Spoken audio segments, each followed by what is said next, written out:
Thanks for coming to the absolute closing plenary of our two-day hub. You know it's been a busy day when the moderator has both chocolate and coffee in front of her on the desk. So it's been a huge effort, and it's been lots of fun. Yes, Carolyn? It's Alice's birthday. Oh.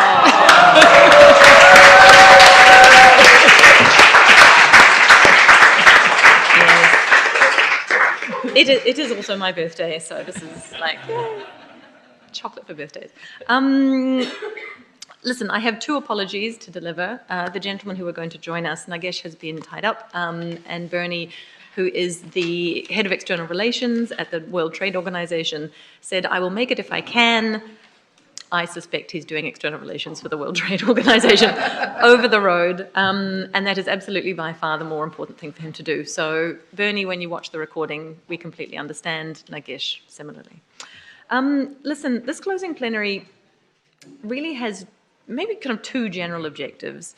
The first is to review a little bit what's happened at the hub, and I've collected a few thoughts. But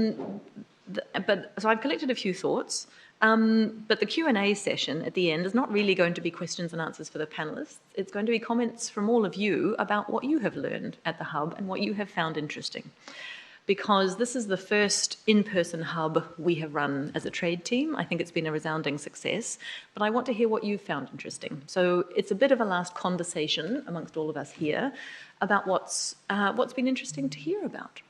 So the second objective is to have a bit of a discussion, and here I'd be interested in the panelists' views and yours as well, about what civil society's role is in fostering international cooperation on trade. So you'll remember the whole sort of organizing theme of this hub was how can we help governments find a way back to cooperation on trade in an environment where it's extremely difficult, where the forces pulling them apart, the political and economic forces pulling them apart are extremely strong. What is it that we can do, those of us sitting outside government, to help governments find a way back to cooperation?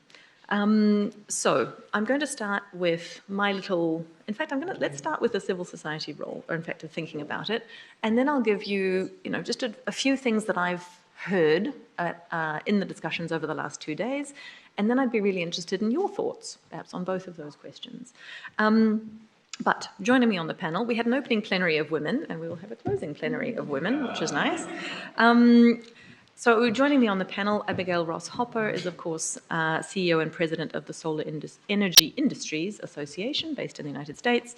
And Carolyn Dierberg needs almost no introduction at all. She's the executive director of the TESS Forum, based in Geneva. So we have, on my left, somebody who's worked with governments from a civil society research perspective a lot, and on my right, somebody who has worked in government, but also speaks to and works with government from a business perspective. And both of those perspectives, I think, are hugely interesting. So maybe let's start with, what is it that we can do more of, those of us in this room, between now and the next ministerial and at the next ministerial?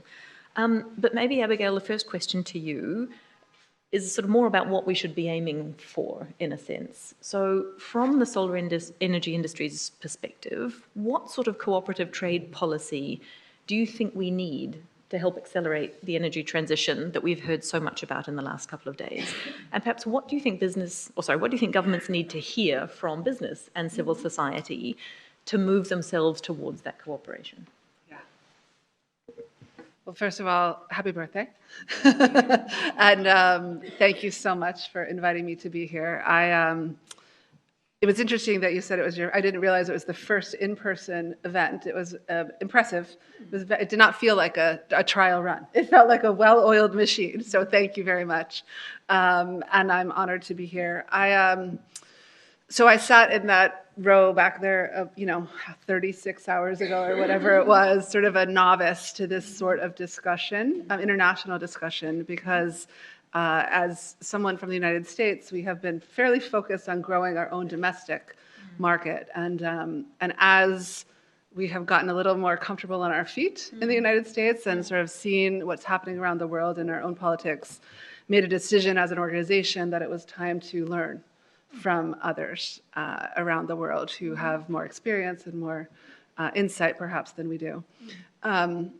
So you asked sort of what kind of trade policies do we need? I can answer the question from sort of a purist point of view, or I can answer it kind of from the reality in which I have to sit in the United States of America, which I'll start with the bad news, which is the reality of where I sit in the United States, which is an incredibly partisan, fractured, challenging space in terms of trade policy, right? And it has evolved pretty dramatically over the last 7 years under two very different presidents.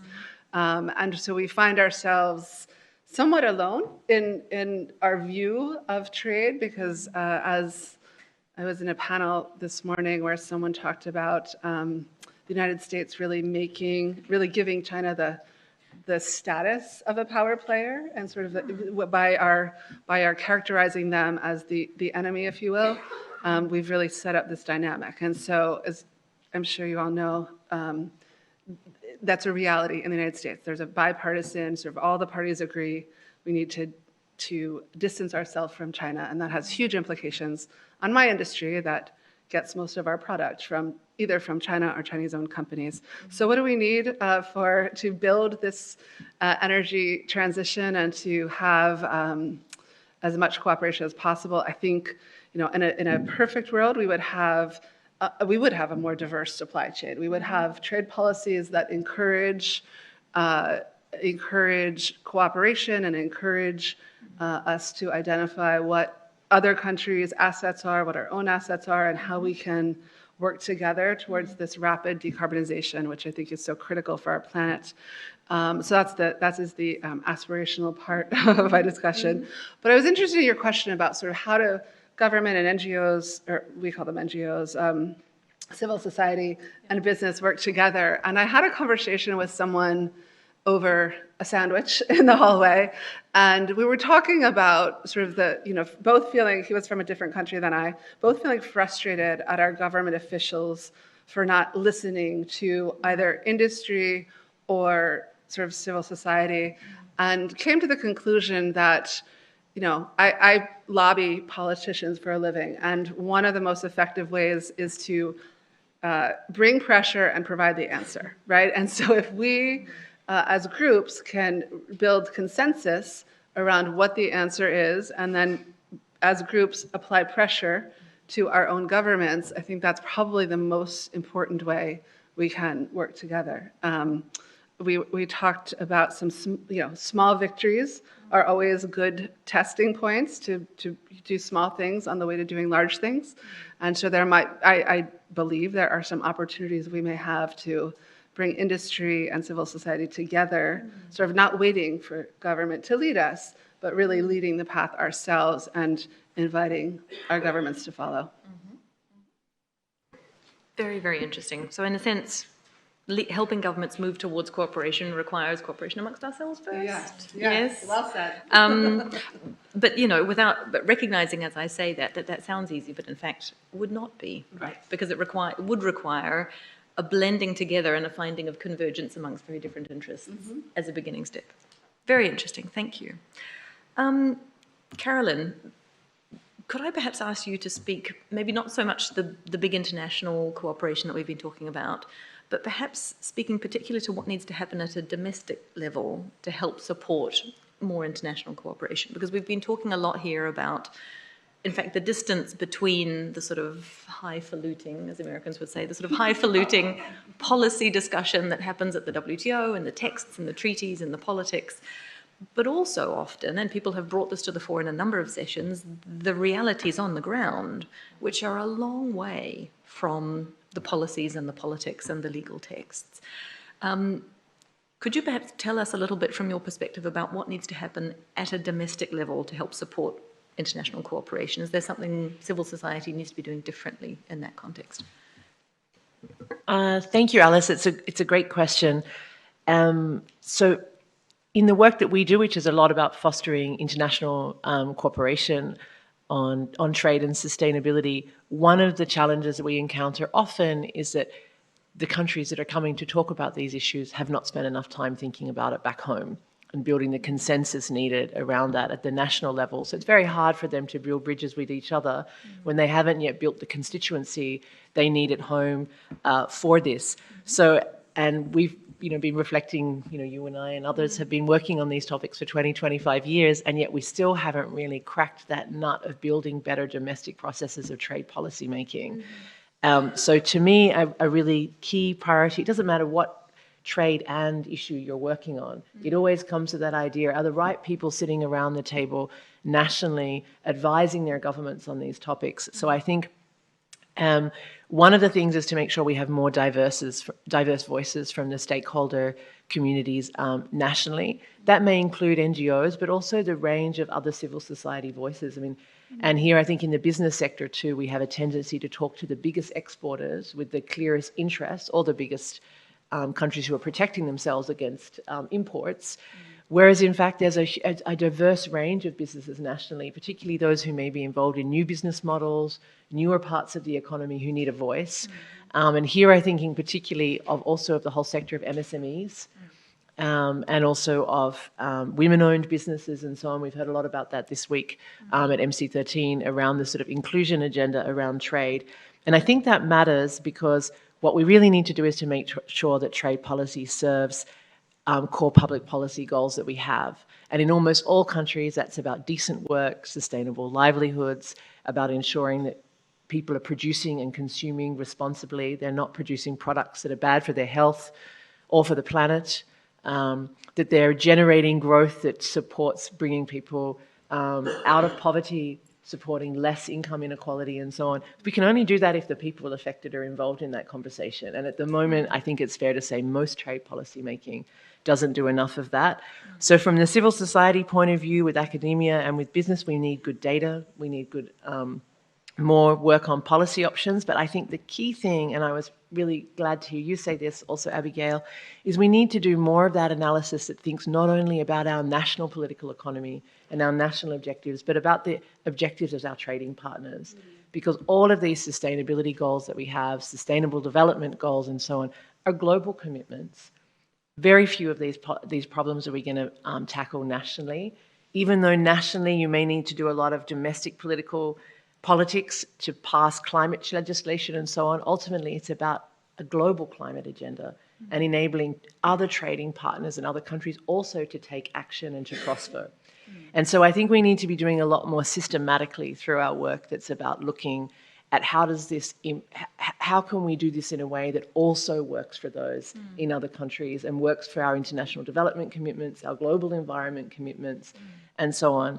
And a key thing that I think we probably don't talk about enough, I should have also mentioned before, unions, I think they have a key role to play in this as well, those who represent informal workers and that part of the economy. So we need to build that inclusive conversation. We need to get ministries to talk more to each other. So we get finance, climate, trade, development ministries to talk to each other so we have more policy coherence around this. A lot of what we're trying to do on sustainable trade relies financing, it relies on investment. So we have to be linking those agendas. And then the third thing I was going to add was around parliaments. In many places in the world, we have parliaments passing laws who are completely unaware or underinformed about their international obligations, international legal commitments and principles that they've signed up to. So we need to help we need political leaders in Parliament and in government to generate a conversation that is about more than defending your national standing. And we don't have, I think, in many countries around the world, enough political leaders doing that. And so parliaments get stuck with a very internal thing. There's the outside world that they're trying to impact in some way, but it's a very nationally or regionally focused story. And we have to get them to look out and see, well, actually, we need none of these problems are we going to solve without working with these other countries. So find a way to build a more positive narrative about our capacity to work with those outside. So yeah, I mean, the problems are urgent on the environment side. They're urgent on the poverty and inequality side. We urgently need higher quality growth and more thriving economies. And so we have to make sure that the trading system serves that. And a key part of it is to build a more constructive dialogue nationally about what that should look like. Abigail, would you like to respond to any of those thoughts? Because it would be quite a challenge It would be in your political environment. It would be quite a challenge, but I think you're absolutely right that it's hard to sort of go forth and share a national strategy if you don't have a national strategy. We've tried that; it doesn't work very well. But I appreciate your point about sort of different stakeholders at the table, right? Because I think that is a really key element, certainly in the United States, but even globally, to have those voices heard. And certainly from the business perspective, right? We think a lot about climate change, and I represent sort of the capital that's being deployed and the employers that are employing the people and kind of the technology that is changing carbon into non-carbon energy. And I think that those folks need to have a seat at the table. In addition to, you mentioned it, but I just want to highlight that. I think that's so critically important. But I would agree with you. I would say 99.9% of the people, as you said, don't have a sense of what trade is, don't understand what their country, perhaps, even if they're not a member of Parliament or Congress, they don't know, but certainly if they are a member of Parliament or Congress, they don't know what they've signed up for. And I think building that narrative, in my work, we talk a lot about sort of the opportunity that comes and the growth and the economic development that comes with addressing the climate crisis, as opposed to sort of a negative, the world is ending, so we've got to kind of hunker down and protect ourselves. And I agree with you. It's a very different narrative.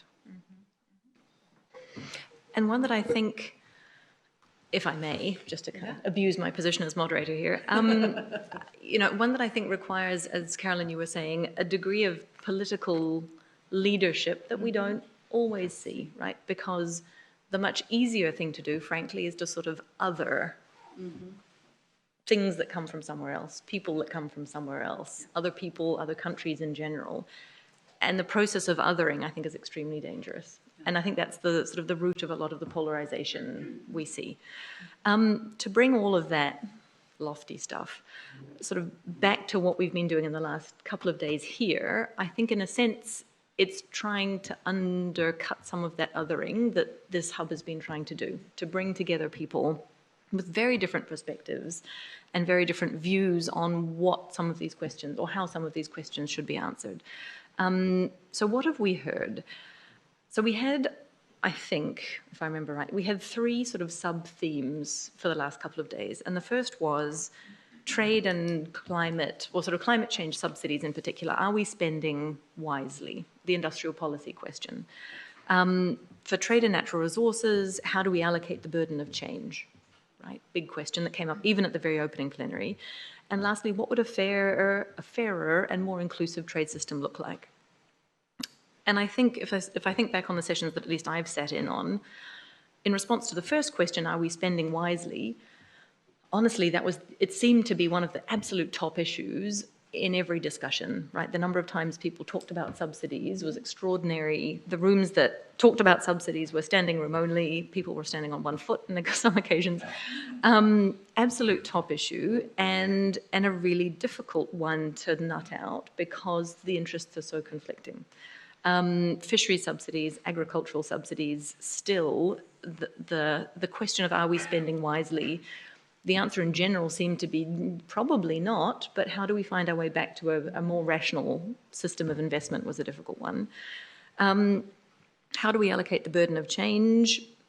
No clear answers to that. It probably depended on the issue, but one thing that I heard again and again was that the question of equity was going to be fundamental to managing the process of international cooperation going forward. If there was a sense that some countries were imposing a burden too much on others, or others weren't carrying their own weight, that cooperation was not going to happen. And that then leads to the question of, what would a fairer, more inclusive trading system look like?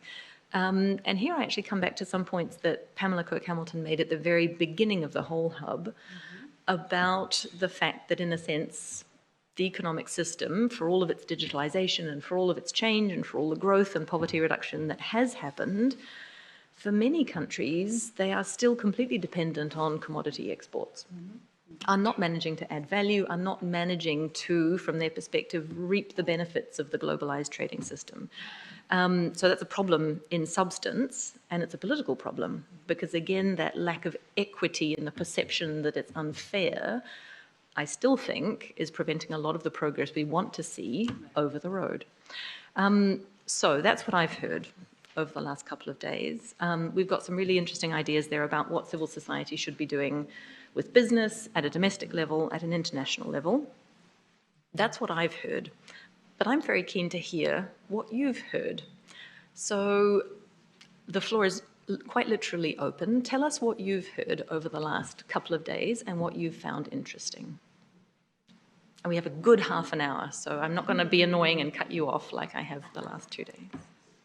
Can I just add one thing? Yeah, sure. My initial thoughts, because I've been sort of listening with an ear, knowing that you were going to ask that question. Yeah. And I was struck by the opening plenary. I thought it was really thought-provoking and honest about sort of the systems and how systems may or may not have changed. And as I sat through a number of very diverse topics, I would say that sort of the North Star was really equity, right? And equity in a number of different ways, right? Not just, so equity in terms of who are the business owners, right? I sat in the women's panel and talking about how do you ensure that there is gender equity in programs and in business. I sat through the first panel about, or the first session about Africa, and sort of that your point about people having a voice in the conversation.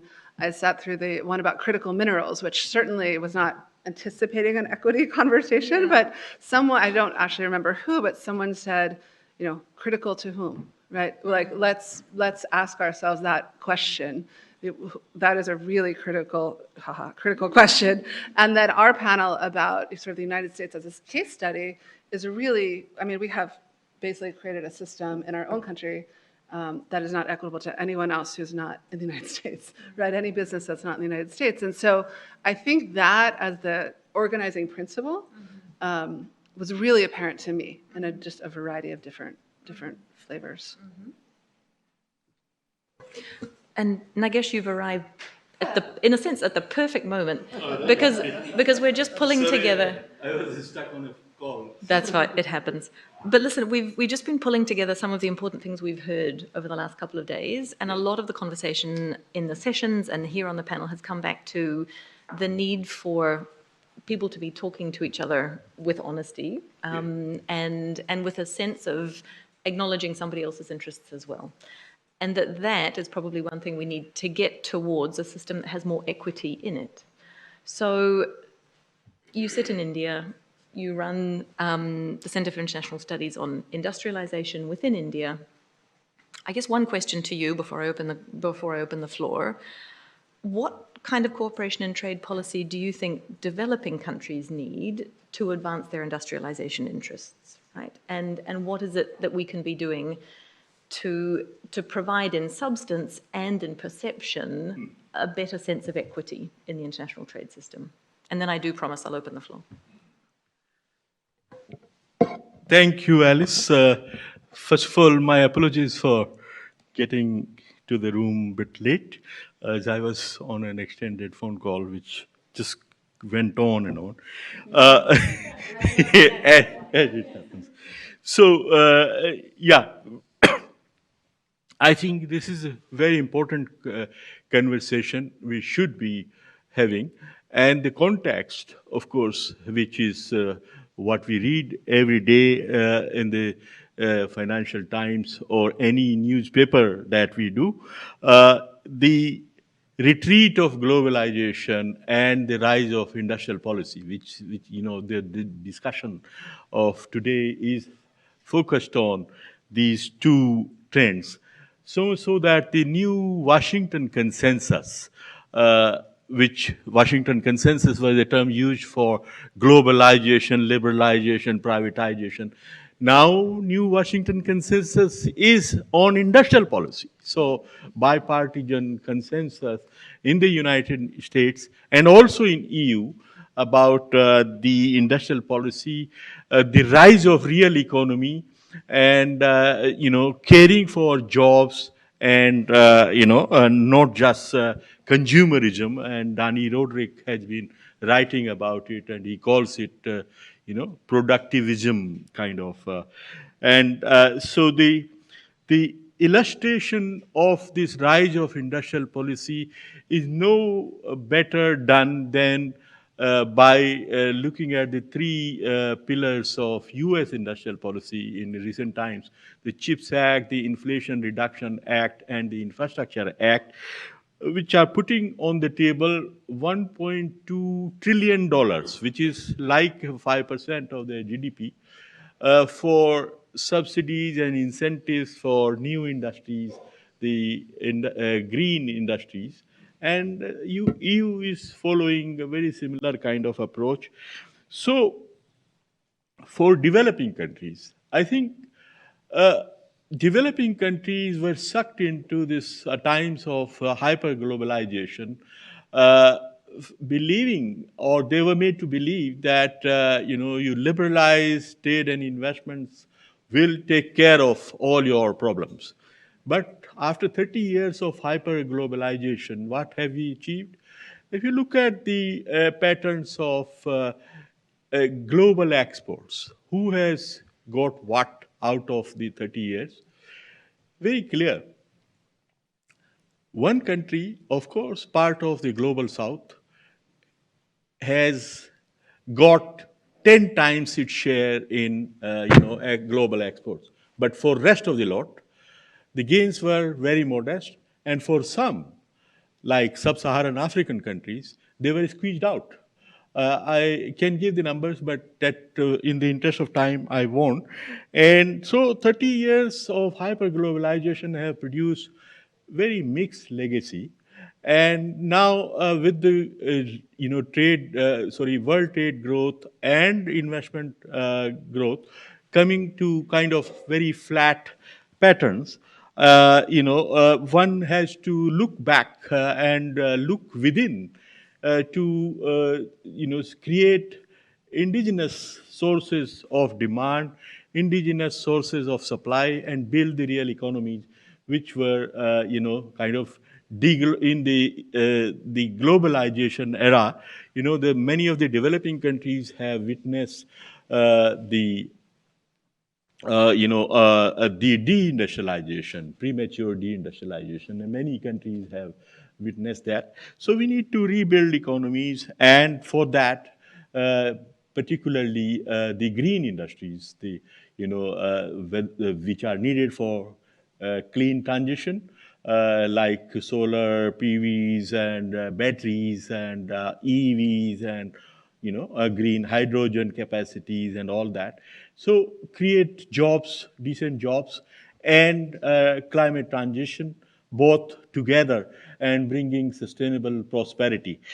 So I think the international cooperation agenda should also support this transition towards real economies. That is the point I would like to make. And in the days of hyper globalization, when trade was the end, not the means, but the end, was seen as the end of and goal of all these negotiations.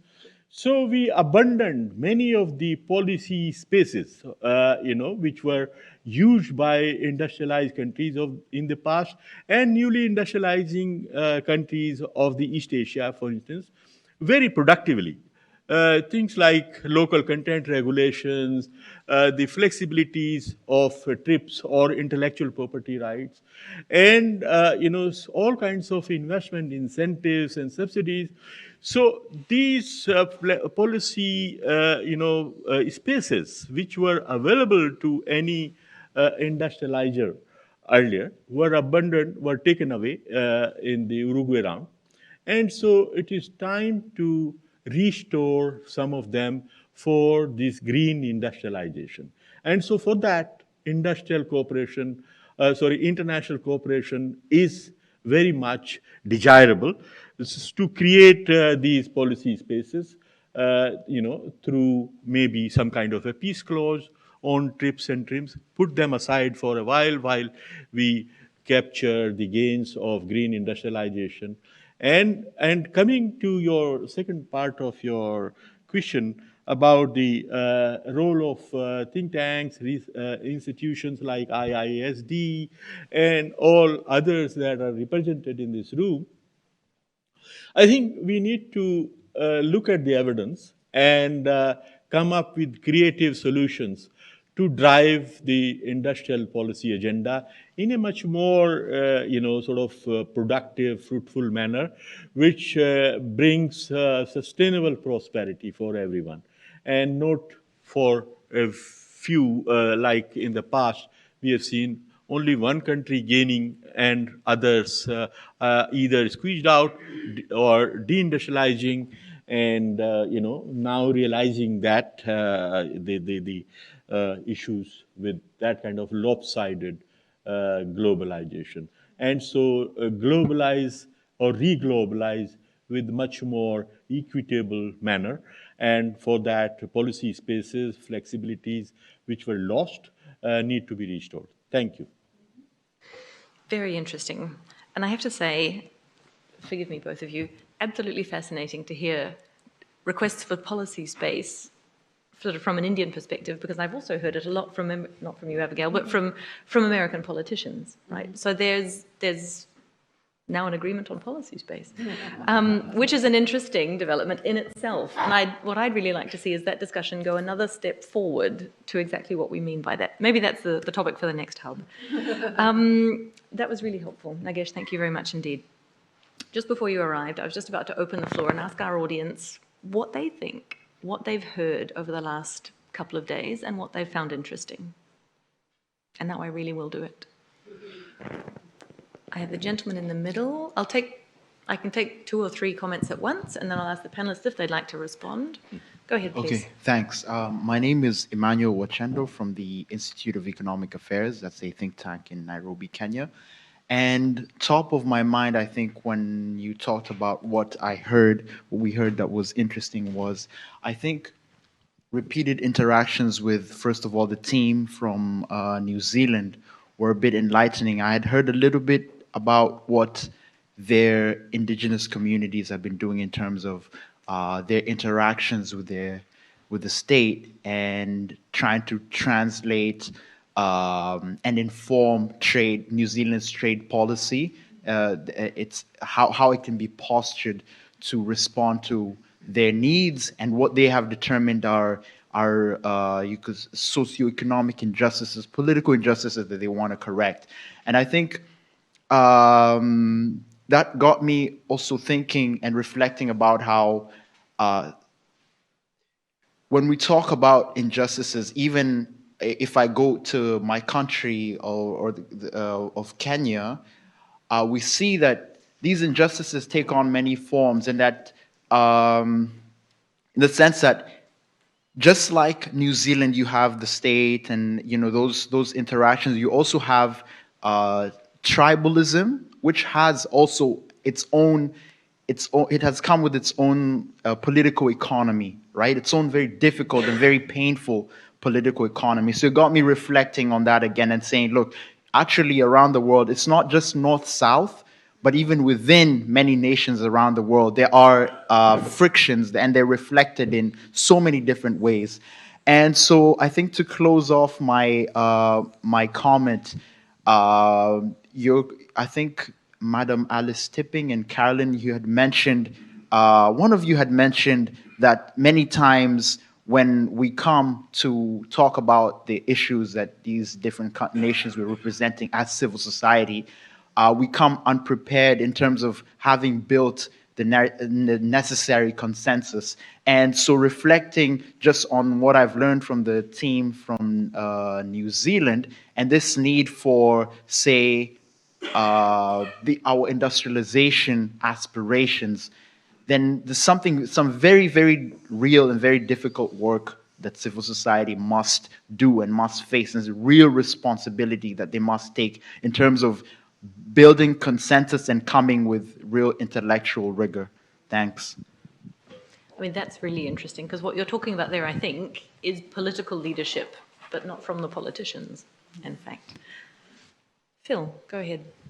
Thanks. I just wanted to, Phil O'Reilly from New Zealand, I just wanted to respond to something that Abigail and Carolyn said at the start, but I can't not respond to Nagesh. So with the greatest respect, I disagree with your position that you get wealthy by not trading. We need to trade more, but we should make sure that trade works for all. Trade isn't the problem; it's how it works for people, I think, is the challenge. Anyway, but I don't want to spend much time on that. The point I wanted to make was about this idea that civil society, including business, can help lead the debate.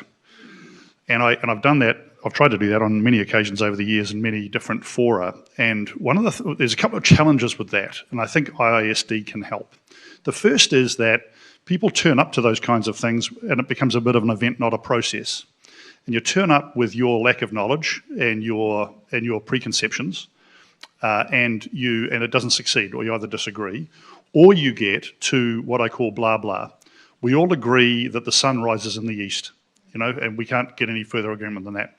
So the answer to that is actually, I think, to build capability in the participants and to spend some time at it, keep going at it, turning it into a process that it goes on, and actually starts to get down into the detail of what it is we agree on, what we disagree on. A good example of this is social dialogue at the International Labour Organization, where workers and employers and governments spend some time drilling into what we agree on and what we disagree on, right? And so a good example over the last couple of days is Dan Estie's work. Now, whether I agree with some of the outcomes there or not doesn't matter. The point is that group took some time about putting together groups of people working on stuff, experts and non-experts, I dare say, built some understanding and a bit of a process, and then came out with a report that's likely to be much more valuable, I think, than just some people getting together and having a coffee over the afternoon. So when I look at what you're asking us to discuss, building trade cooperation in a fractured world, building is a verb, it's a doing word, right? It's an action point. So I think some of the action that IISD can take is to try and build some of that capability and some of that process so that those differing parties can work out what it is that they agree on and what it is that they don't agree on from a prospect of competence and knowledge. Really, really interesting. Thanks. There's a comment at the very back. Johnny? We all know Johnny. Introduce yourself, though, for the live stream, please, Johnny.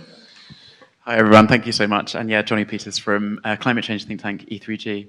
Seeing as we're getting towards the end of the hub, can I actually take a bit of prerogative to say thank you and well done to IISD for hosting all of this.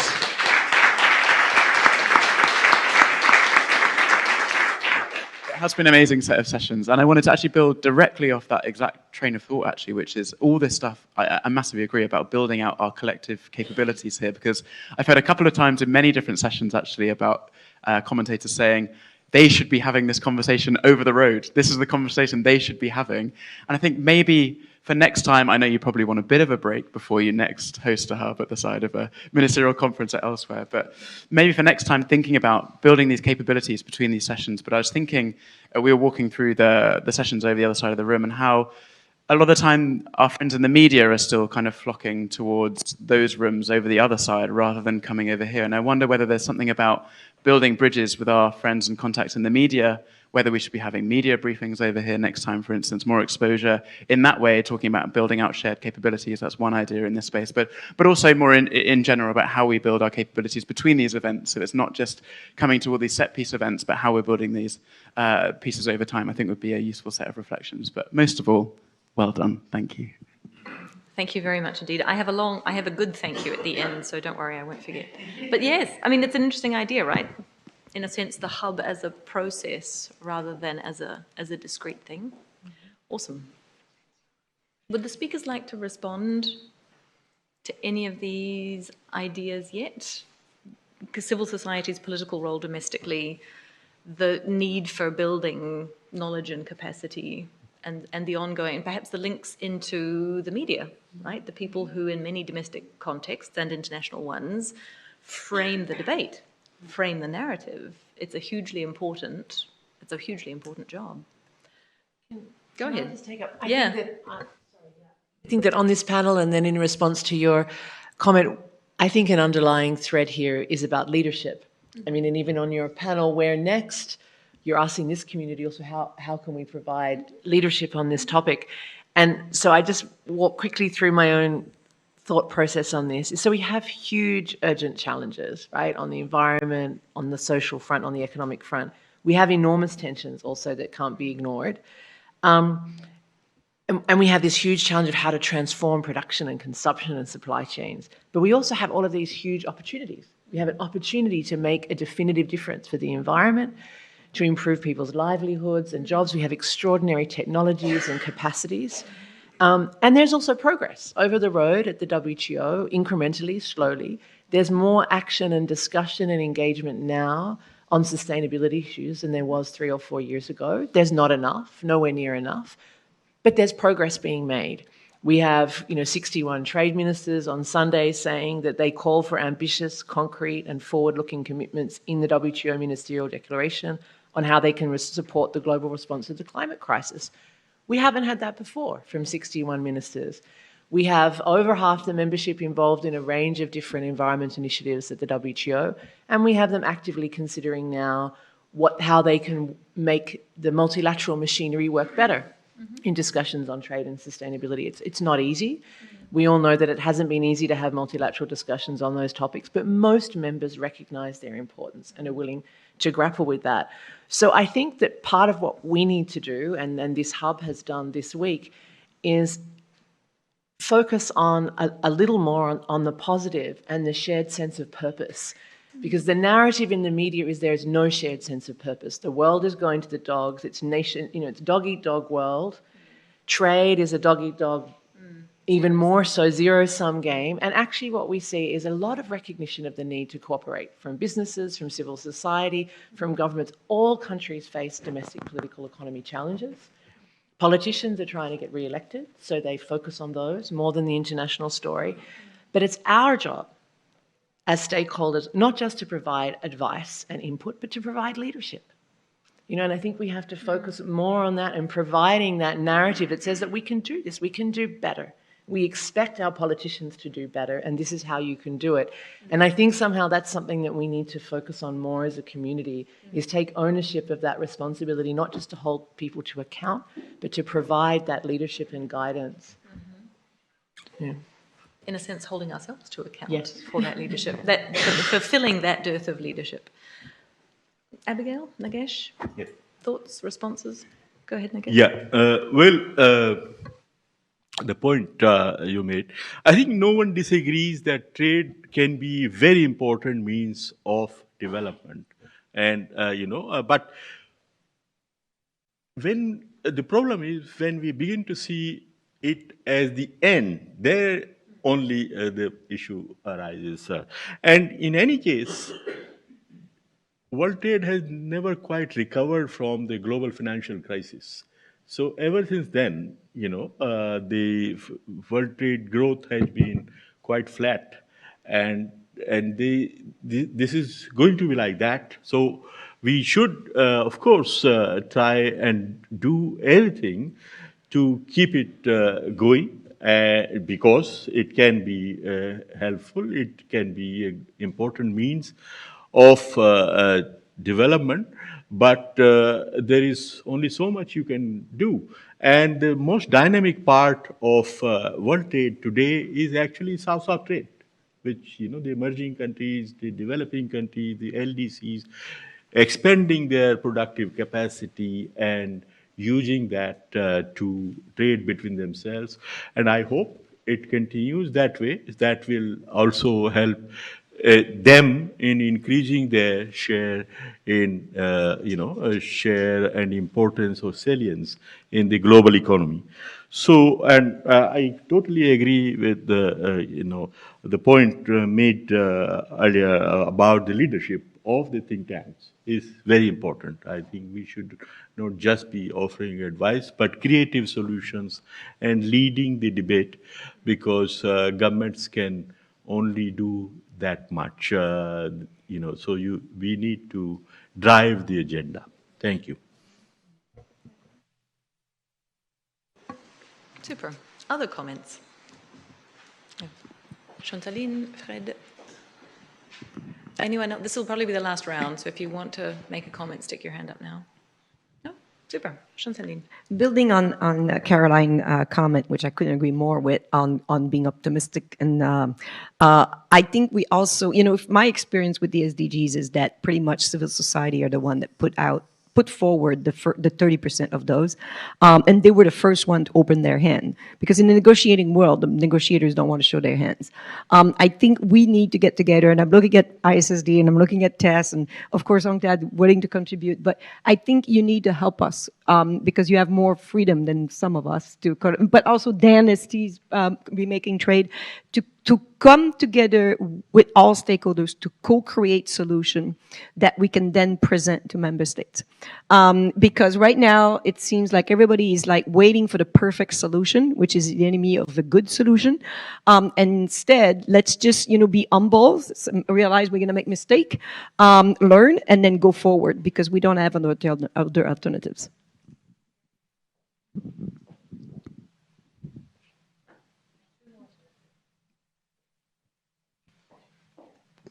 Thank you. Fred Stoll from World Resource Institute. This was very learned event for me. I come from the environment parts, and so not from the trade parts. And it was very interesting to see how it happened on this side of the world, on the trade side. Also on this side from DC. But what I thought was very interesting, and that links with several that you said, like we had some very good talks about how agriculture, trade, and climate hangs together in 3 or 4 different talks, which were very interesting. I think that's what society should do, civil society, come up with new ideas, new reports, great data behind it, and then can we form that into a process, as was said. I thought it was very interesting. I think that's also so we have so many meetings on environment and climate without trade people. You having this niche, I think, is incredibly important, because we never talk with trade people.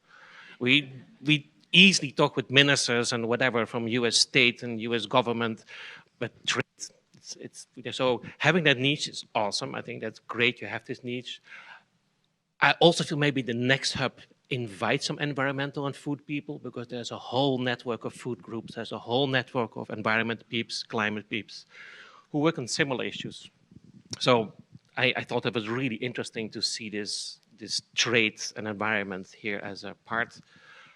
What I was surprised, and maybe I didn't meet them, there is no environmental meeting without Unilever, Cargill, Walmart, all the big companies on trades. I haven't seen them in this meeting. I have seen some farm associations and a company association from Abigail, but I haven't seen the big traders. And I was wondering, or are they just on the other side of the streets, and are they not here? Last point, maybe next time titles without acronyms would be awesome for those people who are not so good in that. Absolutely agreed. That'll make for very long titles. I'm warning you. There was one more question, comment. Doesn't have to be a question.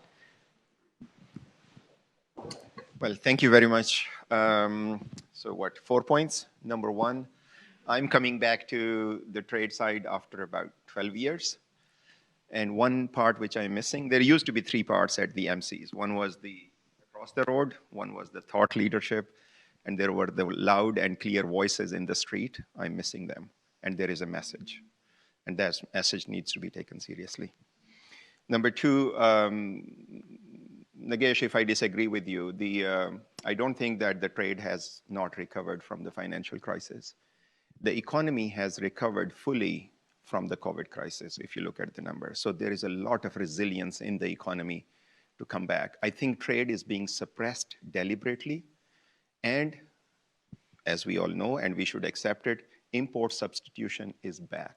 So our future thinking should be taking into account that there are countries and big countries who are looking into import substitution. So trade probably will be a different type of animal in the future. Number 3, I think even after 12 years, the disconnect is there between what happens there and what happens here.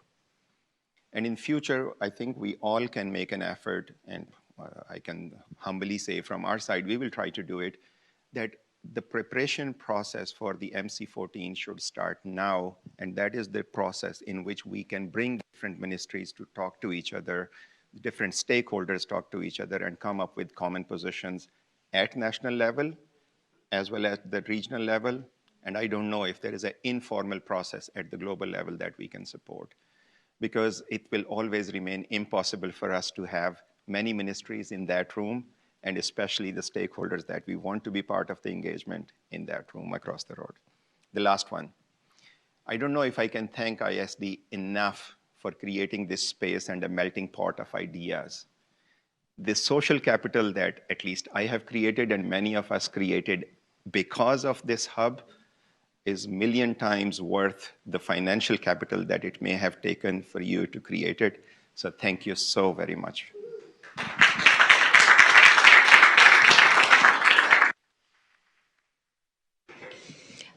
Thank you. That is perhaps the perfect segue for me to do my thank yous, because I know that I'm standing between you guys and the very last reception funded by the, well, supported by the Stop Funding Overfishing Coalition. But let me thank the communications and project management team, who I have asked to be present in the room so that they can be acknowledged. Daniel Coyne, Samiksha Mata, yes.